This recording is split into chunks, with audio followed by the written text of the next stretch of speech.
Haunting moment occurred for me at the 1995 Bioneers Conference.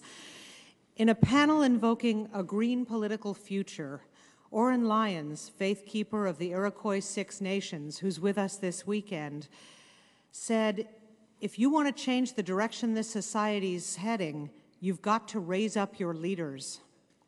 The gap in our leadership was striking even then. And the imperative, commitment, and long-term vision inherent in his statement, raise up your leaders, struck me to the core. I understood then that nothing is more crucial than this, teaching young people a different way of seeing the world and equipping them with the tools to begin redesigning our technologies and our institutions. There are few who have done more toward that effort than David Orr, who is simply the most important innovator in environmental education in the country and quite probably the world, and one of the great visionary educators of this time. He's been instrumental in putting the concept of environmental literacy on the map and re-examined the role of the university and other educational institutions in addressing our civilization's environmental crisis. David is a professor and chair of the Environmental Studies program at Oberlin College in Ohio and a brilliant award-winning scholar. He's published over 120 articles in scientific and professional journals and serves as a contributing editor to the journal Conservation Biology, the flagship of that emerging discipline which is revolutionizing the wildlands protection movement. His books, The Nature of Design, Earth in Mind, and Ecological Literacy have laid the groundwork for the emerging revolution in environmental education and ecological design and are among the most important works of this time, the types of seminal texts that will continue to have impact for generations. David has been on a lifelong crusade to remind the educational system and the larger world that human beings are a part of nature and that no education worthy of the name can avoid the centrality of that fact. A university is not an isolated universe, he has reminded stunned administrators and trustees. It consumes energy, buys food, and produces garbage. On many levels, some might say. It's a part of the economy, the social order, and the ecosystem. By perpetuating beauty, Elaine Scarry says in On Beauty and Being Just, institutions of education help incite the will toward continual creation. David understands fully that true beauty in this pivotal time includes ecological design, personal responsibility, and systems thinking. He has designed and led revolutionary programs in which students study the impact of their school's environmental decisions and actions, and can then work together in teams advocating to reform and transform their institution, to reduce its footprint and move toward eco-aware policies. So David Orr is no ivory tower dreamer. He is a highly realistic innovator who translates ideas into tangible, practical initiatives, which has made him a major figure not only in education, but in the larger ecological design and sustainability movements. Most recently, under his impetus and guidance, Oberlin designed and built a now famous state-of-the-art environmental studies center that embodies the principles of ecological design as a learning environment. For as David has noted, we can begin to change minds and the world not only abstractly through what we teach students, but by embodying what we teach through how we design, how we actually build and run campuses as a microcosm of the larger society. The field of education is not one, except perhaps for football coaches, that has high status or highly paid career path in our skewed society, which seems to celebrate soldiers, athletes, actors, and billionaires far more than teachers. But one day that too will change. Today, David Orr is well known among progressive educators, green design mavens, and well-informed environmentalists. but I'm confident that someday in the future, he'll be far more widely known and celebrated. People will talk about the great reformer who came forth and reawakened educators to their most critical imperative, equipping the young with the eyes, the hearts, the minds, and the tools to help the earth to heal, so that they and subsequent generations could thrive once again on a bountiful, restored, vibrantly healthy, green and blue planet. Please join me in welcoming the great mind, heart, and spirit of David Orr.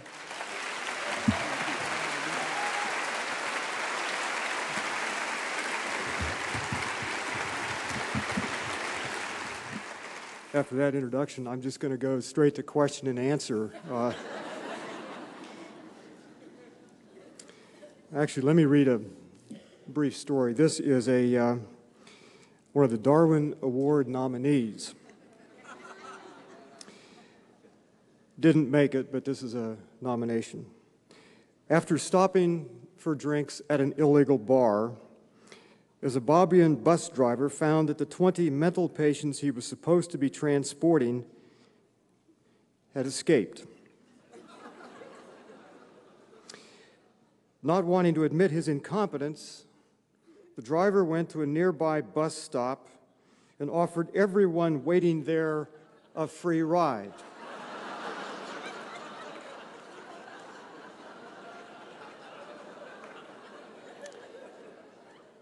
He then delivered the passengers to the mental hospital.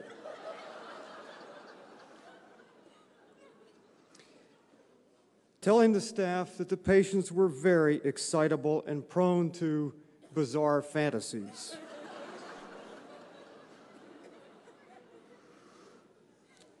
The deception was not discovered for 3 days. Do you have the same feeling that you've been hijacked?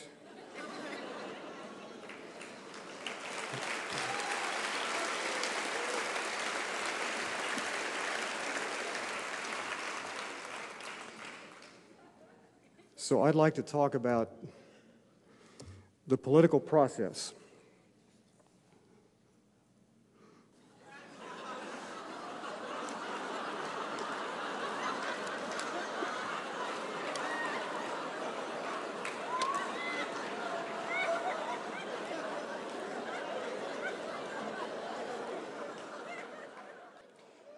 Some things just aren't working out.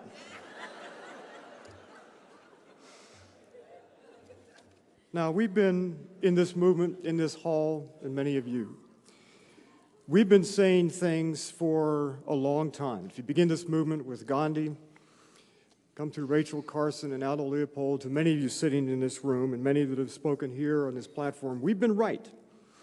And we've been right often enough to have a great batting average.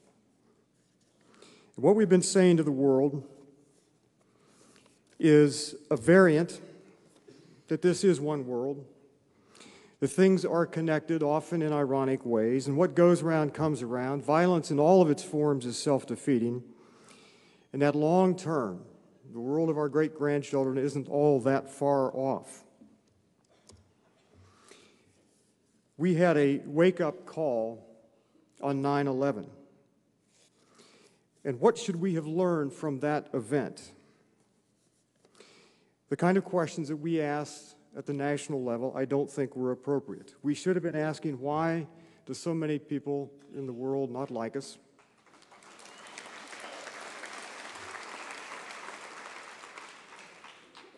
What is it about the global economy that disadvantages billions of people?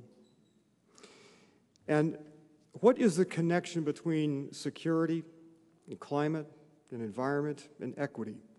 These aren't separable or separate issues. They're different facets of one issue, the conduct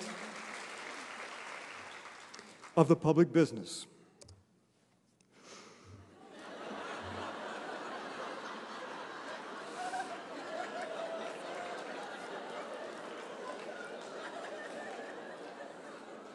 There are some things we shouldn't learn from 9/11. And my friends, there aren't walls thick enough or Star Wars technology good enough to ever protect us. We can't militarize our way out of this situation.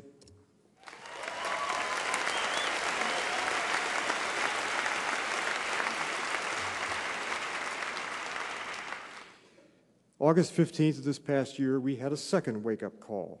And this wasn't terrorism, this is incompetence in the way we manage our electric grid. And the lessons of 9/11 or August 15th are very similar.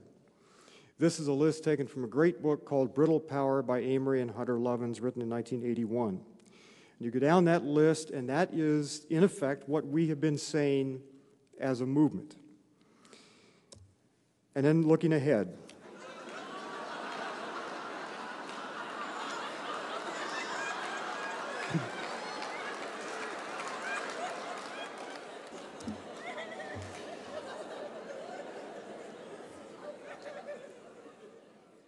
I don't know how that slide got in there. The topography of the 21st century gets steeper and tougher. You can make your list. This is my list, but you go down that list, and at the very bottom item, we have to learn how to distribute wealth fairly within and between generations.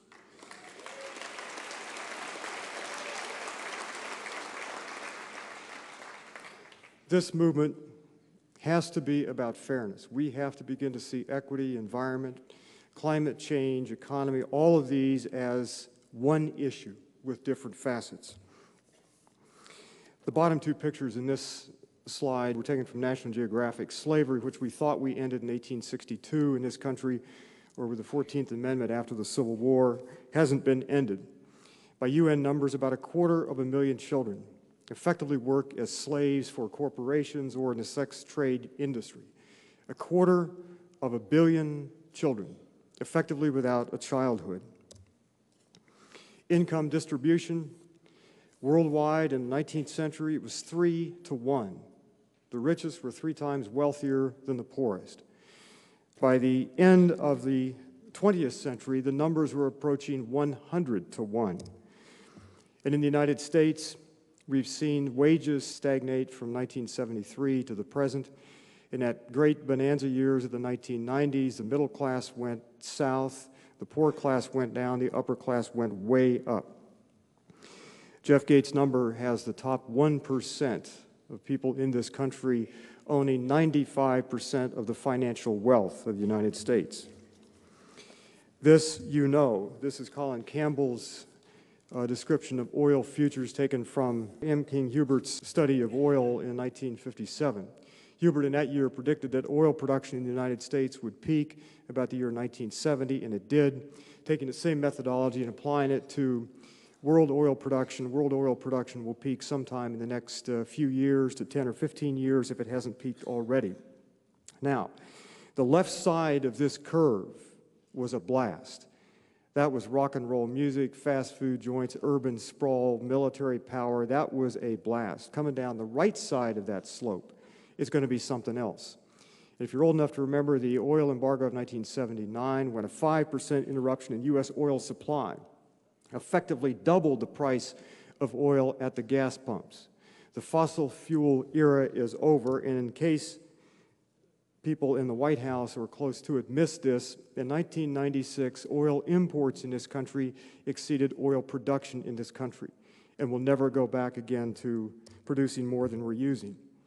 And in case they missed it also, this generation has to disinvent fire. We've got to go from a world releasing about 7.5 billion tons of carbon to a world that releases about, give or take, 3 billion tons of carbon. World population in the meantime goes from its present 6.3 billion to somewhere between 8 to 10 billion people. But you know all those things. Let's turn to the transition. And this is only starting the transition because these are means to some larger end out further. We know the things that we have to do. You can add or subtract to this list, but the book Natural Capitalism, which most of you would have read, by Paul Hawken, Amory, and Hunter Lovins, describes a good bit of this. But what does this look like? Well, it looks like this, making a transition from the lowest fuel economy standards, and I hate to be personal for you people in California, this Arnold owns, what, 7 or 10 of these? But after the asteroid hits and civilization crumbles, you'll be ready. Now, I want to know who writes advertising copy like that? What do they think about? And maybe this is the best view you'll ever get of Arnold. Just imagine this at some future state. We're not stuck, though. We know how to drive or build better cars. We know better ways to transport people. High-performance buildings, the Lewis Center on the left, the Merrill Center for the Chesapeake Bay Foundation on the right, Sim van der Rijn's great architecture down here at the bottom right. We know how to build buildings that sip energy, that don't guzzle it. We know how to make buildings that use a fraction of the amount of energy that typical classroom office buildings use or residential and commercial structures. This, again, are the numbers for the Lewis Center. After the second year, we were using about 14% of the amount of energy of a typical classroom office building. This in a place which has only 3 sunny days a year. That's a slight exaggeration. We know about a solar transition. We know how to make that transition. That technology is there and it's alive and well. And the cost figures are dropping dramatically for solar technologies with minimal assistance from the federal government. We know how to do wind power. And if you look at this map, we have more wind power starting at the Canadian border and coming down to Gaines County, Texas, than is in all of Saudi Arabia in oil power. We could power this country effectively by wind and solar. These aren't technological problems, they're political problems. On beyond the hydrogen economy, much talked about, but we know how to make electricity from sunlight and turn that into hydrogen and burn that again in fuel cells. NASA has been powering space shuttle missions like this for years. The benefits of doing these things are many. They are many, not the least of which is to improve our security, improve our economy, create jobs, reduce our balance of payments problems. And if we want to be involved in the Middle East, that's one thing. Having to be involved in the Middle East is an entirely another thing. What's holding us back? It isn't know-how, it isn't technology, it's not data, it's not logic, it's not facts, it's politics. This is that famous red-blue map from the election of 2000, and we lost the real estate war. Just to be factual, we won the election. I hate to just bring that up, but we did win the election. Or Gore won the election. And between Ralph Nader and Al Gore, there were more votes for progressives than any time since 1964. The public is with us.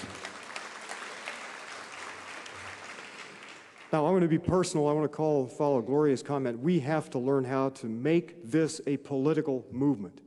It's not enough to be right. We have to be right and effective.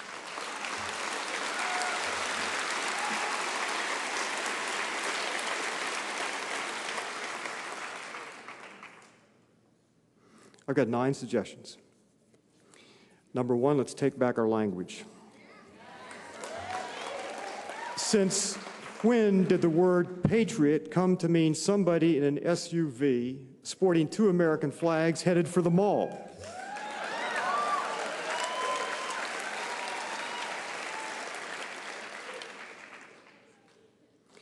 And since when did the word conservative come to apply to those people who are willing to take planetary risks with climate, with biodiversity, with the future of the world our children inherit?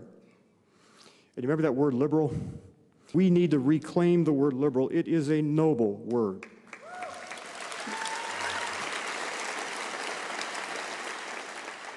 And politics and government from the 1980s, we learned that government was the problem. Get government off our backs. And there are some times when government can be a problem, but corporations can be a problem too. Lots of things can be problems, but government is how we express our collective will. Government is a good word. It's up to us to make it a good institution.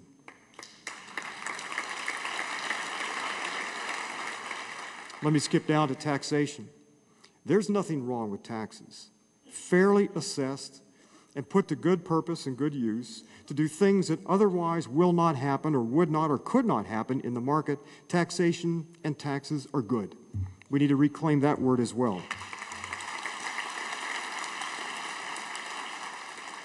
We have a right-left split. And I'm going to go back in history and do just a brief history lesson. The founder of modern liberalism, Thomas Jefferson, worried about debt. The founder of modern conservatism, Edmund Burke, in a book written right after the words that are on the screen from the letter in 1789, a wonderful book called The Reflections on the Revolution in France. Burke described the current generation as a trustee midway between a distant past and a distant future. Now, both Burke and Jefferson worried about the future. The yardstick against which they measured politics wasn't left and right. Rather, it was present and future. The left-right dispute, all this stuff about liberal wackos and all this stuff we hear, is simply a phony way to describe our politics. We need to redefine the political topography, not left and right, but present versus or present and future. This is about our grandchildren.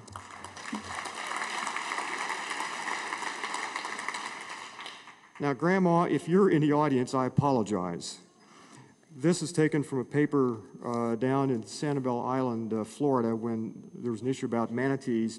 And put this on here because we need to rethink property rights and how our Constitution works relative to property rights. There is a nuttiness that has descended on American life about property. Property isn't license. It never has been. Property rights are not and cannot be absolute. We as a society assign property rights. And the yardstick here ought not to be property ownership versus public ownership. It ought to be our inclusion as citizens and members in the land community, or the biotic community, as Aldo Leopold once put it. This is the shack where Aldo Leopold wrote Sand County Almanac. Let me talk about capital, corporate personhood. In 1886, there was a Supreme Court decision, Santa Clara County versus the Southern Pacific Railroad. Purportedly, that decision gave corporations the legal rights of persons. Now, you and I are natural persons. We live for a while, we die, we cry, we hurt, we write poetry, we make mistakes. We're persons, but we die, we're mortal. Allegedly, the Supreme Court in 1886 gave artificial persons, corporations, the rights of natural persons. When they did that, or when it is assumed that they did that, what they did was to include corporations as beneficiaries of the rights embedded in the Bill of Rights, freedom of speech, protection under the Fifth Amendment, the Fourth Amendment, the 14th Amendment. And so that gave corporations enormous power. You couldn't have introduced a more mischievous decision into the American body politic. This is like a virus. We need to go back and reconsider this. A recent book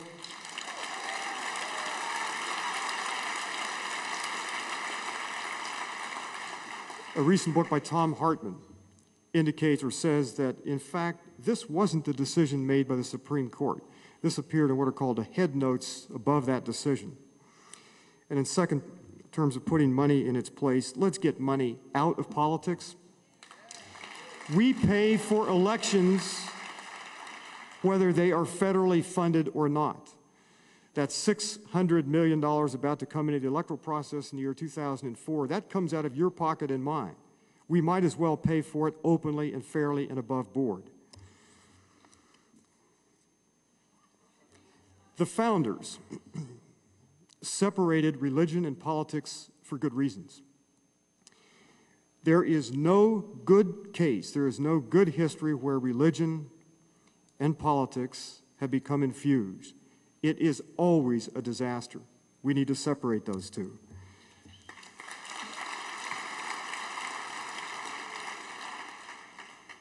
Now, read this. I'm the commander, see? I don't need to explain. I do not need to explain why I say things. That's the interesting thing about being president.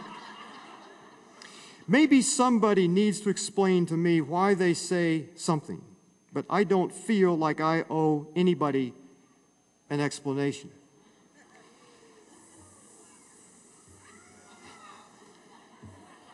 Now, could you imagine if Bill Clinton had said that?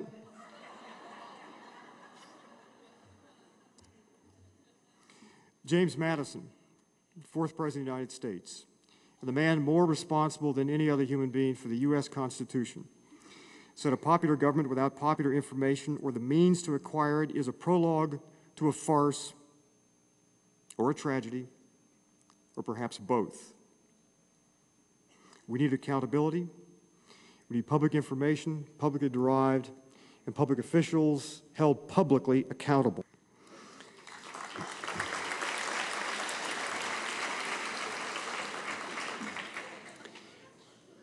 Now, this is the painful part of the message. This has been preaching to the choir so far, and now I'm going to preach at you for just a minute. As political progressives, which I assume most of you are, we need to think about strategy. In the 19th century, the European socialist movement became divided in all kinds of fragments and movements and sub-movements and subgroups and cliques. And when the world was ready for a better idea on how to organize public affairs, all they had to offer in 1917 was Bolshevism, and the rest, as they say, is history. We need to think long and hard about how we organize and how we make the transition into public life. We have consumed our own. Or as the great David Orr once said, on the left, we tend politically to draw the wagons into a circle and shoot inward. Not very effective. Now let me end with two final suggestions for us. This movement needs to be like a celebration. If you walk into Eden in Cornwall, which is the wonderful project of Tim Smith, you pass under the words, work like you don't need the money, love like you've never been hurt, dance like nobody's watching, sing like nobody's listening, live like it's heaven on earth, and I added for all of you Bioneers, build a world that's a lot like heaven.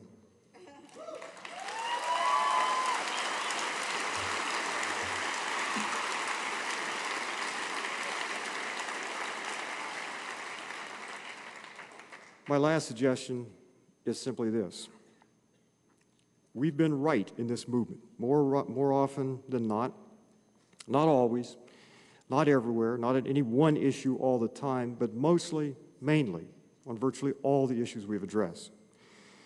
We need to stay on task, act faithfully, not in the assurance we're going to win, although I think we will in the long term, but in the clear assurance and in the faith that we are right, that this is one world, things are connected, what goes around comes around, violence in all of its forms is self-defeating.